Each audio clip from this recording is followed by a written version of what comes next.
হিসাবে জান্নাত দান করবে। 3 নাম্বার হলো যারা শহীদ হবে তাদেরকে আল্লাহ তাআলা বিনা হিসাবে জান্নাত দান করবে। যারা আল্লাহ পাকের দ্বীনের জন্য শহীদ হয়ে গেছে আল্লাহ পাক তাদেরকে বিনা হিসাবে জান্নাত দান করবেন। শুধু শহীদদেরকে না, 4 নম্বর হলো যারা সালেহ হবে, নেককার হবে তাদেরকে আল্লাহ তাআলা সালেহীনদের দপ্তরে যাদের নাম উঠে গেছে তাদেরকেও আল্লাহ তাআলা বিনা হিসাবে জান্নাত দান করবে। এই যে সুবহানাল্লাহ বললেন না, একটা কিপটামি করলেন, অনেকে বললেন না। এই সুবহানাল্লাহর দাম কত জানেন? এর একটা সুবহানাল্লাহ যদি রবের কাছে কবুল হয়ে যায় তাহলে এই এক সুবহানাল্লাহর বদলায় আল্লাহ পাক বিনা হিসাবে জান্নাত দান করবেন। আর একটা আওয়াজ করে এখন সুবহানাল্লাহ আওয়াজ করে সুবহানাল্লাহ যদি কবুল হয়। আপনি বলবেন হুজুর কই পেয়েছেন কথা? আমার বক্তব্য না, বক্তব্য হলো ওনার যিনি দারুল উলুম দেওবন্দ মাদ্রাসার 55 বৎসরের প্রিন্সিপাল মুহতামিম ছিলেন। একটা 2টা বছর না, দারুল উলুম দেওবন্দ ছিলেন। এই যে দারুল উলুম আরাবিয়া মুহাম্মাদিয়া মাদ্রাসা, মাহমুদিয়া মাদ্রাসা, আল জামিয়া আরাবিয়া, দারুল উলুম মাহমুদিয়া মাদ্রাসা, এই যে মাদ্রাসা ধম্পতা এই জমিনে, এই মাদ্রাসার মূল মা যেটা দারুল উলুম দেওবন্দ মাদ্রাসা, যেই মাদ্রাসাটা আল্লাহর নবী স্বপ্নে কাসেম নানতুমিকে যে মাদ্রাসা ডেকোরেশন করে দিয়েছেন, আল্লাহর নবী স্বপ্নে বলেছেন কাসেম এই যে দাগ কেটে দিলাম এইখানে তুমি হাদিসের দর্শটা বানাইবা, এইখানে তাফসীরের দর্শটা বানাইবা, এইখানে বোর্ডিং ঘর বানাইবা, এইখানে কূপ হবে, এই কূপের থেকে পানি উঠায় উঠায় রান্না করবা। এই কথা রাতের বেলা কাসেম নানতুমিকে আল্লাহর নবী স্বপ্নে বলে দিলেন। আর সকালবেলা ঘুম থেকে জাগ্রত হয়ে কাসেম নানতুমি দেখেন যে নবী যেইখানে দাগ দিছে ওইখানে তো দাগ পড়ে আছে, সাথে যেখান থেকে কূপের কথা বলেছেন ওখান থেকে পানির ফোয়ারা ফটফট করে চালু হয়ে গেছে।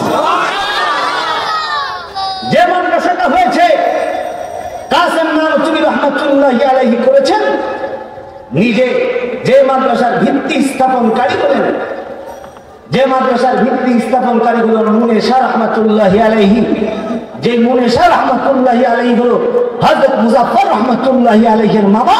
মুনে শাহ একজন ঘাস বিক্রেতা ছিলেন, কিন্তু ঘাস বিক্রেতা শুধু ছিলেন না, আল্লাহ তাআলার নিসবতে একজন ওলি বুজুর্গ মানুষের দপ্তরে তার নামটা ছিল মুনে শাহ রহমাতুল্লাহি আলাইহি। কাসেম নানতুমি রাহমাতুল্লাহি আলাইহি বললেন এমন একটা মানুষকে দিয়া দারুল উলুম দেওবন্দের প্রথম কোদালের কোপ দিয়া মাটি উঠাবো যেই মানুষটার জিন্দিগিতে কবিরা গুনাহ হওয়া তো দূরের কথা, কবিরা গুনাহের ইচ্ছা পর্যন্ত তার বুকে কোনোদিন জায়গা পায় না। বুঝে না কপাল পোড়া, বুঝে না। আওয়াজ করে বলেন সুবহানাল্লাহ। বলাটা সহজ, এটা বলা সহজ, কিন্তু মৌলবীর জন্য কঠিন, আপনার জন্য কঠিন। কাসেম নানতুমি বলেন দারুল উলুম দেওবন্দের প্রথম কোদালের কোপ তাকে দিয়া দিয়াবো যার জিন্দিগিতে কবিরা গুনাহ হওয়া অনেক দূরের কথা, কবিরা গুনাহের ইচ্ছা পর্যন্ত বুকে কোনদিন জায়গা পাইত না। সবাই হতবাক হয়ে গেলেন, কে এই মৌলবী, কে এই মুহাদ্দিস, কে এই মুফাসসির যার কথা কাসেম নানতুমির মতো মানুষ বলে, যাকে দিয়া দারুল উলুম দেওবন্দের প্রথম কোদালের কোপ দেওয়া হইবেন, কে? সবাই তালাশ করে, মনে হয় কোন মুহাদ্দিস সাহেব, মনে হয় কোন মুফাসসির সাহেব, মনে হয় কোন বুজুর্গ আল্লাহওয়ালা, কোন বড় আলেম। কিন্তু যাকে দিয়া কোদাল দিয়া কোপ দিয়েছে উনি না আলেম, না হাফেজ, না মুহাদ্দিস, না মুফাসসির। উনি হলেন একজন ঘাস বিক্রেতা। ঘাস বিক্রেতা নিজে ঘাসগুলা কাটে, কাঁচি দিয়া দিয়া ঘাস কাটে, আর এই ঘাসগুলা বাজারে বিক্রি করে 2-1 টাকা যা পায় এর থেকে একটা পয়সা জমা করে রাখে।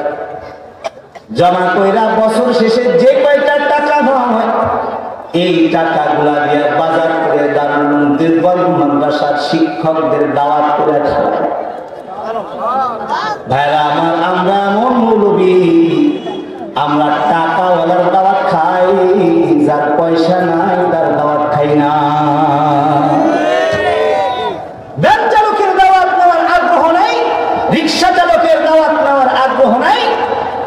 হুজুরের দাওয়াত নেওয়ার আগ্রহ নাই, সাহেবেরটা তাই। আর যুগ ভাববে মাদ্রাসায় ঢুকছে তো তার দাওয়াত খাওয়ার জন্য সারি হয়ে দাঁড়ায়, মৌলবীরাও সারি হয়ে দাঁড়ায়।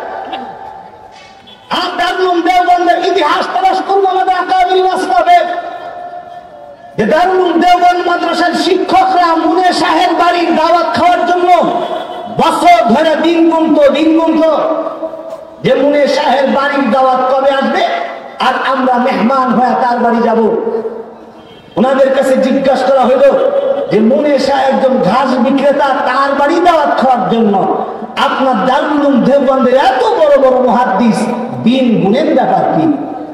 দারুল দেওবন্দের শিক্ষকরা বলতে, দেখো মুনে শাহ ঘাস বিক্রেতা হতে পারে, কিন্তু তার বাড়ির একদিনের এক দুপুরের খানা যদি আমরা খাই, একদিনের এক দুপুরের খানা খাওয়ার কারণে 40 দিন পর্যন্ত আমরা আমাদের নামাজের ভেতরে হুজুরিনে কলবের মশা পাই। এমন এক সাথ 40 দিন পর্যন্ত আমরা আমাদের নামাজের ভেতরে থাকি। এই জন্য তার বাড়ির খানা খাওয়ার জন্য বছর দিন। এই মুনে শাহ রহমাতুল্লাহ আলাইহি দিয়ে প্রথম কোদালের কবজা হয়েছে দারুল দেওবন্দ মাদ্রাসা, যে মাদ্রাসা শুধুমাত্র একটা নাম না, যে মাদ্রাসার দারওয়ান থেকে নিয়ে প্রিন্সিপাল পর্যন্ত প্রত্যেকেই সাহেবের নিসবত আল্লাহওয়ালা হুজুর ছিল।